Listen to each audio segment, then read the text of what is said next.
there's more houses. Well, there's more houses being built. There's more subdivisions. And so, um, I think development, how we deal with development and how we control what's going on in our community. With more people come in, that means there's going to be more pressure on our grid in terms of energy production. So increasing energy production, making sure our roads can handle all these people, making sure our schools can handle all of these new people. There's talk in Kershaw County of building another school.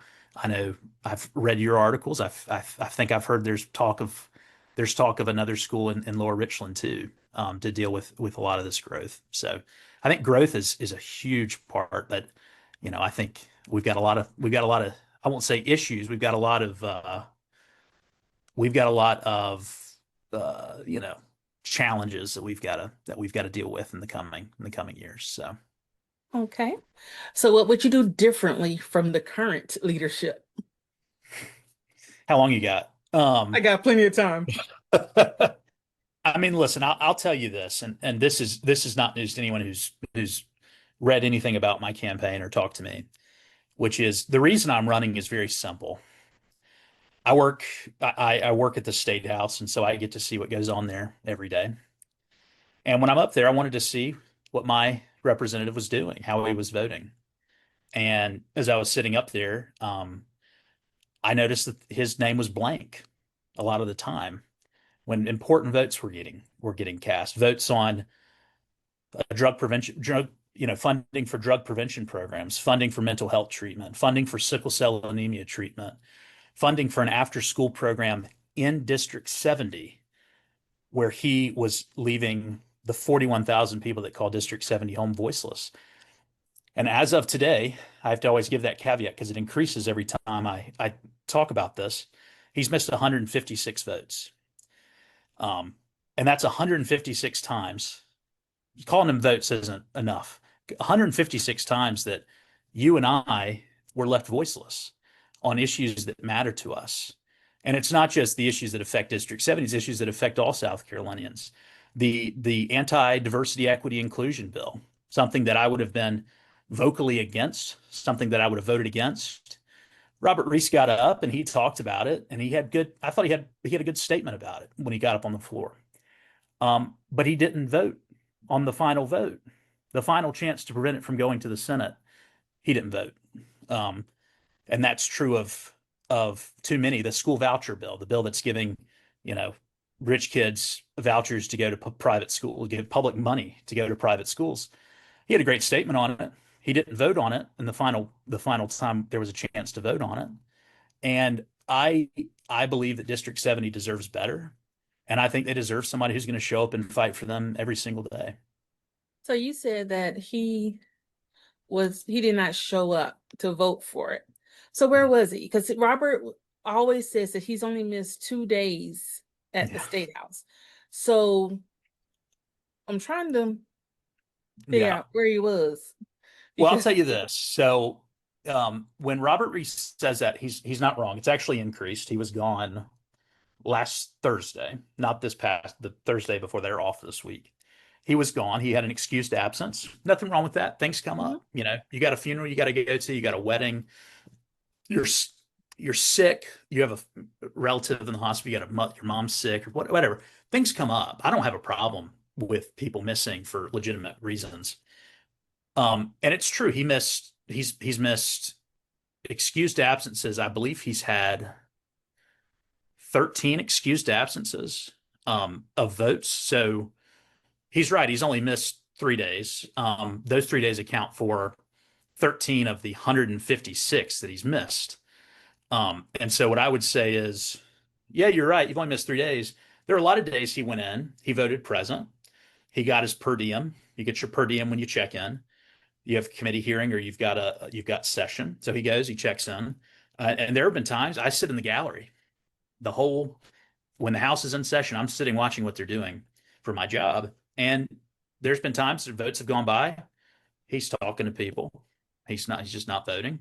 He's been playing on his phone. He's been out of the lobby making a phone call about another job he's got. He's been talking to lobbyists out in the lobby. So, I mean, it's really a choose your own adventure when it comes to that, why he hasn't been showing up to vote. He's missed so many times.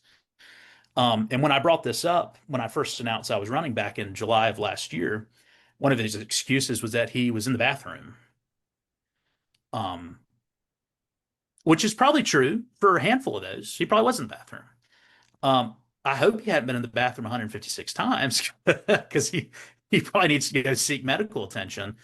Um, and what I tell people about this all the time is I've had folks who say, well, he's not voting because he's out in the community.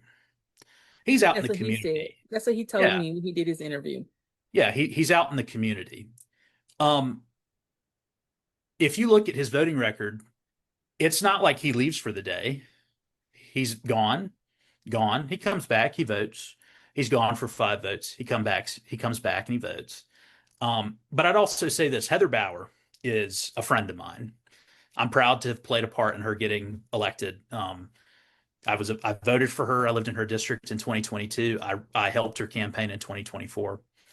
Um, Heather Bauer is always out in the community. She's a model representative, model legislator.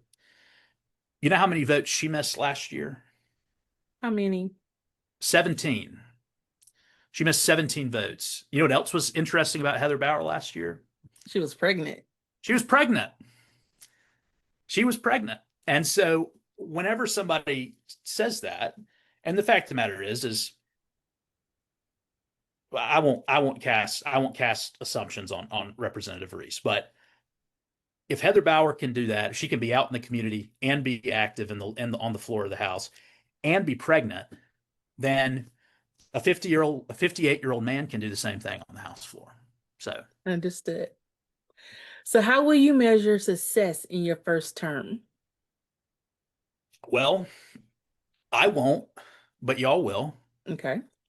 The voters will determine whether I have been successful or not. And I think there's a lot of ways to measure that. I think a lot of folks say, well, you can't get a lot done in your first term, which some of that's true. Some of it comes with seniority. But being active, being accessible, when somebody calls me, I'm picking up the phone. I've had multiple people call me over the last week because my first piece of mail went out. I'm sure you I might have received received it it. Yes, I in your did. mailbox. Um, and being accessible, I think, is very important. Showing up and fighting, not just fighting with your words, but fighting with the button on your desk to hit yes or red or green is very Okay. important. Um, and I'm going to work with anybody. I have to say this. I'll work with anybody to help the people of District 70. Democrat, Republican, Freedom Caucus, I don't care. If it's going to help the people in District 70, I'll work with them. Now, if anybody tries to hurt the people of District 70 or our district, doesn't matter if it's Republican, doesn't matter if it's Freedom Caucus, it doesn't matter if it's Democrat. I'm going to fight them like hell. And so the way that I measure success is by what the people of District 70 think. If I get elected, if I'm lucky, if I get the honor of serving you and the other 41,000 people that call District 70 home, I'm gonna do my best for y'all. I'm gonna be active. I'm gonna be an active voice, and I'm gonna be accessible to y'all. And 2 years, if I decide to seek reelection, y'all get a choice. You want to keep me or fire me? So, Okay. So what's one bill you would prioritize immediately? great question. And I think I'm someone who I like to think in the politics of the realistic. So, you know, Medicaid expansion is something I love. It's something we should do. We should have done it in 2011 when Obamacare first got passed. Um, it would immediately cover 350,000 South Carolinians that aren't covered right now. Mm, Um, do I think it's realistic that we get a Medicaid expansion bill passed? I don't, because the Republicans have time and time again rejected it. They haven't given it a committee hearing, and they refuse to bring it to the floor. And so, I would file a bill. I would co-sponsor bills on Medicaid expansion. I think what is most realistic for us to get done is universal school breakfast and universal school lunch for school children, for public school kids. McMaster, who is a man that I have never voted for, um, who I don't support, who I think has done a lot of bad things. McMaster supports universal school breakfast. Now, he's not going to be governor next year. But the House voted to provide universal school breakfast for every school child in South Carolina.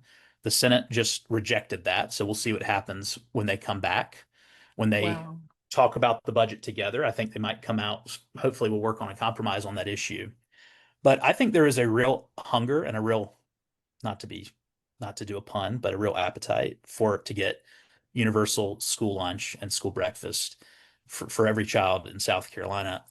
I'm someone, I come from a middle class family. My parents are certainly not rich, but we weren't, I was never hurting for a meal either, which you can tell by my physique. I've never hurted for a Look meal. at me, child. Look at me. um, but I remember going to school and forgot my lunch money, and I had to get the lunch kids had to get when they didn't have any money in their account, which was two pieces of white bread with a cold piece of American cheese in the middle, an apple, and a little Dixie cup of water. So that's what I had to eat for lunch that day. And Mm, I remember feeling outcast because of that. Everybody else was eating Salisbury steak and mashed potatoes, and I was eating, a cold cheese sandwich and an apple and drinking water out of a Dixie cup. No kid should have to feel like that. No kid should have to feel outcast, and no kid should go to school and go to school hungry and leave school hungry. And so that's exactly. why I support universal school meals.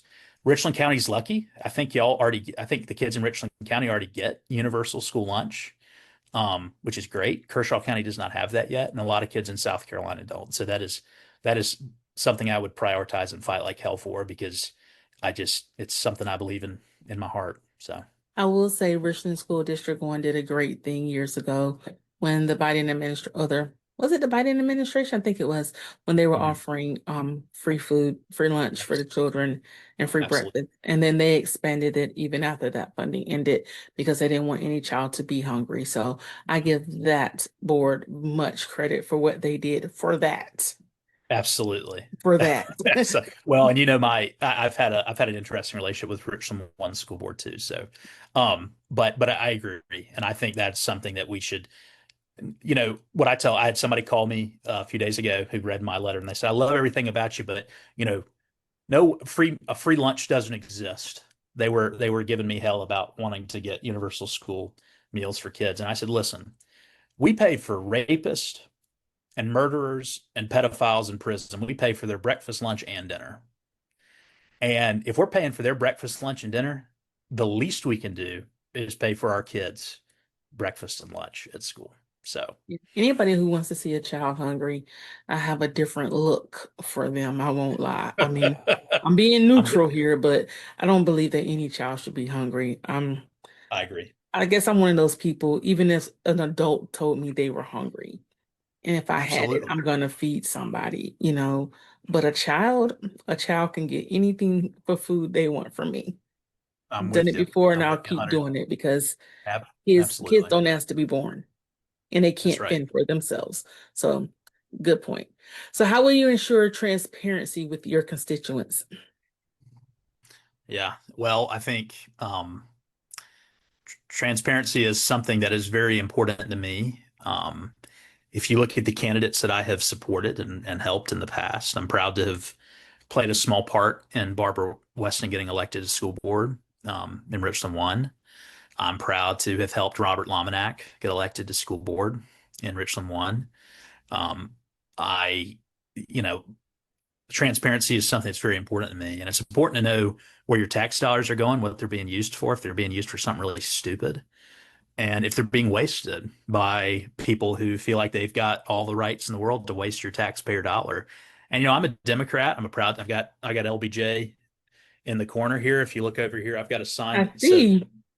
I've got a sign right here that says "Dog bites Republican." Okay, so I'm a rabid Democrat, but I'm also someone who's pretty fiscally conservative when it comes to mismanagement and waste. And I think look no further than our county. Well, not my previous home in Richland County, a place I love. I love Richland County. I love Columbia. Um, but there's mismanagement there. There's mismanagement in the state of South Carolina. There are, I could bore you to tears with some of the stupid stuff we spend money on every year. We're spending enough money to provide every child in South Carolina universal school meals for a year and universal preschool for every child in South Carolina. And you know what we're doing with that money? We're giving a tax cut to people that make over $100,000 a year. Um, and we're cutting their taxes from 6% to 5.29%. So they're getting a whopping 0.71% tax cut. That's $300 million that could be going to something that is going to help people. Mhm. And instead, we're cutting taxes for rich people.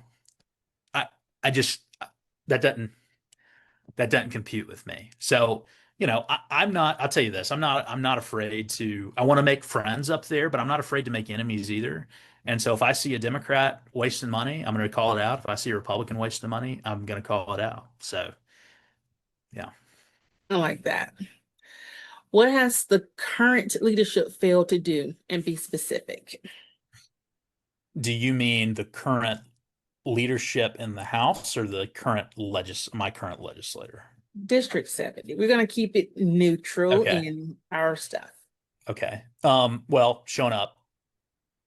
If you're not showing up, you're not doing much. I heard, I saw Representative Reese post recently about all his accomplishments he's gotten done in his first term. Um, and listen, some of the things that he talked about are great. Eastover getting, the Habitat for Humanity bill is great. Uh, State money being appropriated to purchase and preserve Goodwill Plantation, that's great. Um, the issue that I have with the way he talks about it is that those projects have nothing to do with this service as our state representative. Um, and I've got an issue with that because I think it's dishonest. And he's got a lot of other jobs. He's the grants manager for the town of Eastover. Nothing wrong with that. Former. Good for He's him. the former grant. They have a new grants manager now. So that's, Oh, well, the reason yeah. he hasn't, he is 6 days late in filing his statement of economic interest. So I'm not sure what he did for employment last year because he hasn't filed it yet. No, Talk about they trans. just recent. I'm just saying for transparency, they just recently got that new Okay. grants manager like a few Gotcha. months ago. Gotcha. But I understand a few days late in the SIC. I was waiting on all of those to come out to post them for Yeah. everybody who's running so everybody could No, see. backtrack a little bit. You want to talk about transparency? I filed mine in January. Robert Okay. Reese is now breaking the law because he did not file it after the grace period, which was Saturday at noon. Um, Oh, wow. if you want to talk about transparency, but anyway, um, back to the current leadership. Listen, showing up and fighting, showing up for us, Okay. showing up to vote. That's a failure, I think, of his. I think also, I don't know how it is in Lower Richland. I know our district. I've got a map of our district right here. Ridiculous lines that were drawn by the court. They weren't drawn by legislators. So they really don't make any Gerrymandering sense. at its finest. But you know, our district is very disconnected from each other. I'm probably 50 minutes away from you right now. I Hmm. live in Camden. Um, and so, you know, I feel like Kershaw County um, doesn't really know who Representative Reese is. I've had conversations with people who don't know who their state representative is. I know people who currently hold elected office who did not know who Representative Reese was. I've talked to chairmen in the House of Representatives, the body that Representative Reese serves in, that don't know who he is. Wow. Um, and I think that's an issue. And I really don't think you can get anything done. Politics is about relationships. And if you're not working hard to develop relationships with all 123 members, one of 124, if you're not trying to develop relationships with the other 123 and the 46 people who serve in the state Senate, you're not going to get very much done. And so I think that's a failing of Representative Reese. And one thing that was brought up when I announced I was running was people that asked me when I said, I'm running and I'm running because I'm fed up with our leadership. I don't think we're getting the representation we deserve. Somebody said, well, Have you met with him and told him these concerns? Um, I had not, full disclosure. And one reason I had not is because a 24-year-old, I was 24 at the time, 25 now, should not have to call his representative and tell him to vote green or red when he's sitting at his desk. That's true. And telling him to go into the chamber when there's a vote that's impacting the people of District 70. And so, like I've said, I mean, showing up and fighting for you, that's what this campaign is about. And I think that's the way I'm going to be different. And also being accessible to everybody, whether you're in Cassett, from Cassett all the way to Congaree, to Gadsden, to Eastover, to Hopkins, to Columbia, to Lugoff, to Elgin, it doesn't matter. We need a representative who's going to be accessible to everybody in District 70. Awesome. So why are you better suited than the incumbent with the experience? Well, that's a good question. I think a lot of most people probably look at me and don't think I'm as young as I am, which is a blessing and a curse. I hope that catches up with me one day. And I'm not 70 and I look dead, which is a concern Please, I I have hope not. if I always look older than I am. But I'm 25, and I know a lot of people when they learn my age, they go, "What do you think you know about government to go serve?" Well, what I tell them is this: I've been intimately involved in the legislative process over the last 2 years, and I've developed relationships with people in the House. If I get elected, I'm already going to have relationships with members of the legislature because that's what I've done. I've helped some of them get elected. I've developed relationships with them over the last 2 years working at the State House. Um, and also because I've been intimately involved, I'm getting paid to learn the rules of the State House. And so I know about calling a point of order on germaneness on an amendment that's not germane to the bill. I know about the different rules that impact legislation in the House of Representatives. And I think I'm going to be very well suited to get a running start on day one because of that, because of my relationships and because of my knowledge of the process. Um, Okay. I'll also I'll also tell you I will tell you this too. One, trying to think of a nice way to say this. Representative Reese filed his first pieces of legislation Mhm. early last month in March. Um, I read them. Uh, they're not bad pieces of legislation. Okay. A great advocacy group wrote those for him, which is fine. That's how most legislation is done. Okay. Um, I like them. I think I changed some things about them. They're not. I would support them. I'd vote for them. The problem with that is he filed them in March of 2026. In South Carolina, we operate on a 2-year legislative session. Hmm. So December 2024 is when bills started getting filed. Okay.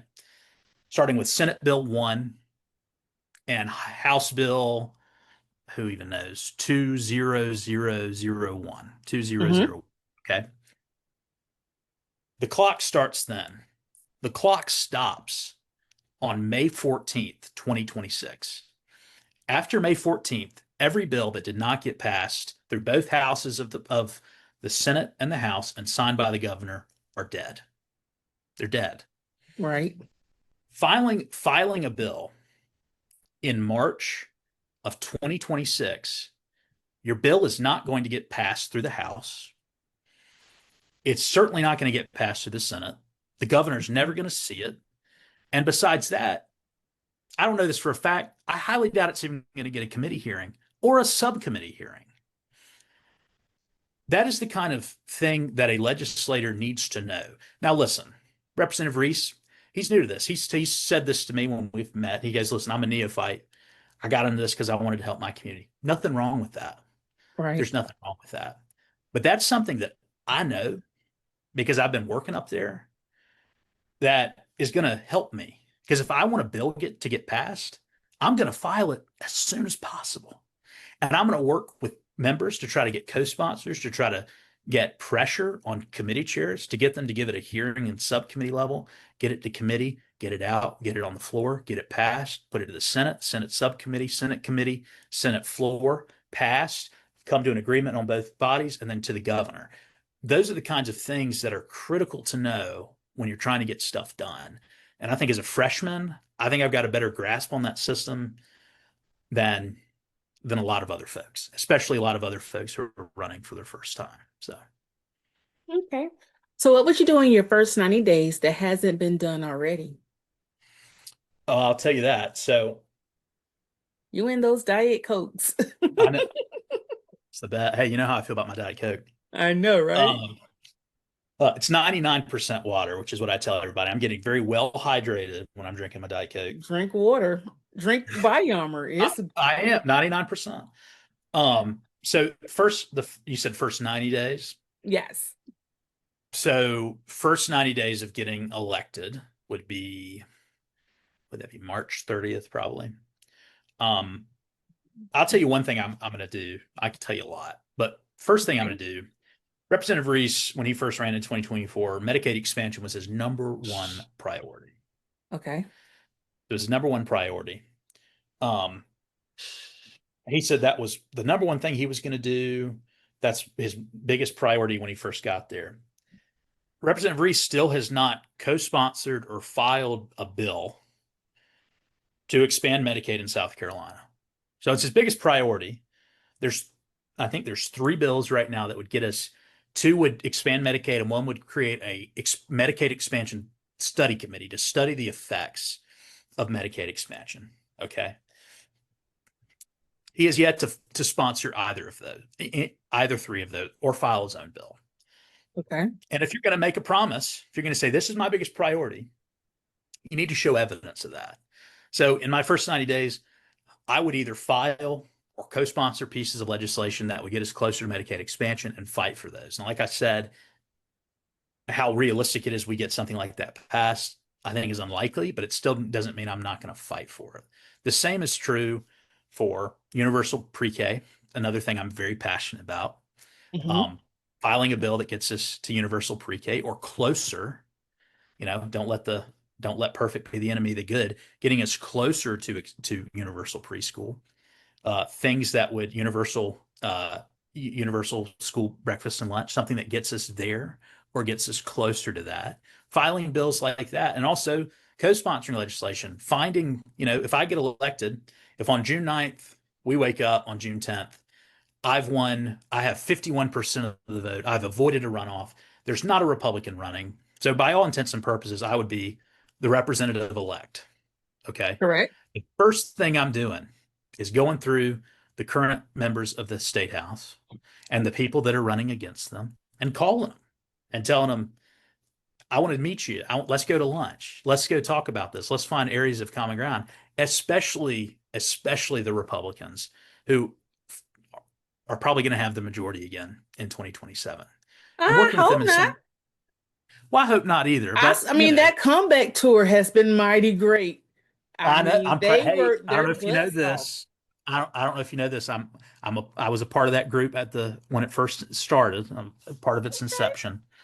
Um, I've been a little busy with my own campaign, so I haven't been able to help very Understood. much. But that's the kind of stuff you've got to do if you want to get there and you want to make change for South Carolina and for District 70 is start out of the gate running, trying to get stuff done, trying to get bills that you can co-sponsor with people that are going to make them move. Um, and so that's my first 90 days, but that's what I just told you is even before that, it's 180, the first 180 days or the first, you know, the 90 days before and the 90 days after November. And I think that's what's necessary to get stuff done, especially as a Democrat, in South Carolina. So Awesome. Rapid fire. Don't want you to think about it. Just want you to fire off. You ready? I'll try my best. Grade the current leadership. A through F. You thinking? Don't think. D minus.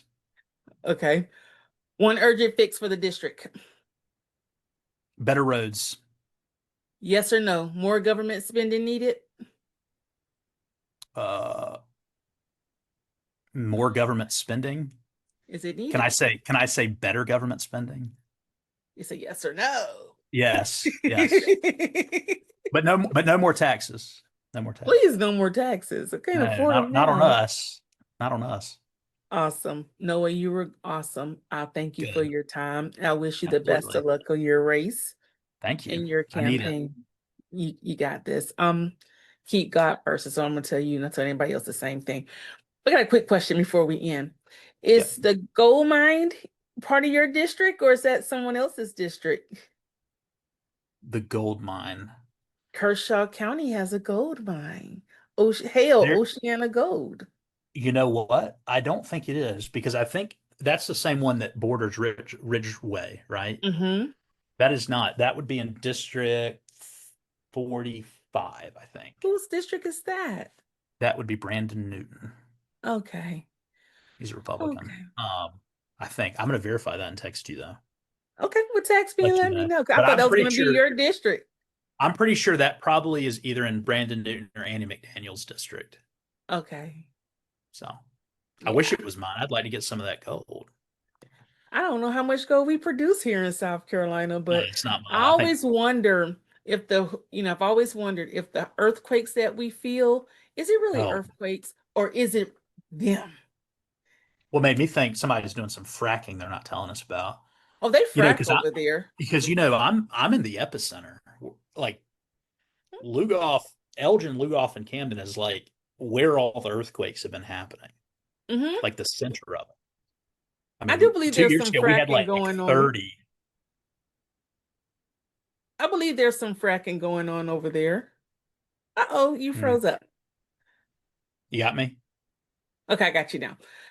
Well, Um, if I get elected, I'm gonna look into that. So no, don't do that. I was gonna say if that was your district, can we get a tour? I'm sure we could. Hey, if I get elected, I'm sure we could, even if it's not my district. So Let's find out. Thanks, Noah. I appreciate your thanks. time and good luck to Anytime. your campaign. Have a good night and a good weekend. Thanks. Thanks. Absolutely. Good to see you. Bye. Good to see you. Bye. Noah, Yes. real quick before we leave, don't forget May 11th, we're going to have a forum, St. John Holistic Center. More information to come. On my calendar. All right, sweetie. Talk to you then. See ya. Bye. Bye.